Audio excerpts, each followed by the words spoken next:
Hello everyone, welcome to my channel. So ఇది వచ్చేసి కార్తీక పౌర్ణమి రోజు నోములు ఉంటాయి కదా. సో మాకు ఉన్నాయన్నమాట. లాస్ట్ టైం వీడియో పెట్టాక సేమ్ అలానే ఈసారి కూడా చాలా బాగా జరిగింది. నోంబూర్లు అవి పెట్టేసుకొని మంచిగా పూజ చేసేస్తాము. ఆ తర్వాత ఇంట్లో దీపాలు అవి వెలిగించేసుకున్న తర్వాత గుడికి వెళ్ళి దర్శనం అది చేసుకొని దీపాలు అవి వెలిగించేస్తాం అనమాట. శివుడి దర్శనం అది చేసేసుకున్న తర్వాత గుళ్ళో ఆ రోజు జ్వాల తోరణం ఇంకా పల్లకి అవి ఉన్నాయి. అవన్నీ అయిపోయాక ఇంటికి వచ్చామన్నమాట. భోజనాలు పెట్టాము అందరికీ.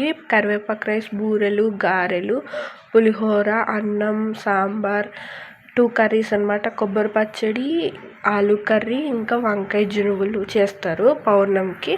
అది మెయిన్. ఇంకా జ్వాల తోరణం ఫస్ట్ టైం నేనైతే చూడడం ఇక్కడ. సో ఆ తోరణం అది ఇలా నిప్పుతో వెలిగించేసాక పల్లకీతో పాటు కింద నుంచి 3 సార్లు తిరగాలన్నమాట. సో అయిపోయాక భోజనాలు పెట్టేసుకున్నాం. That's it.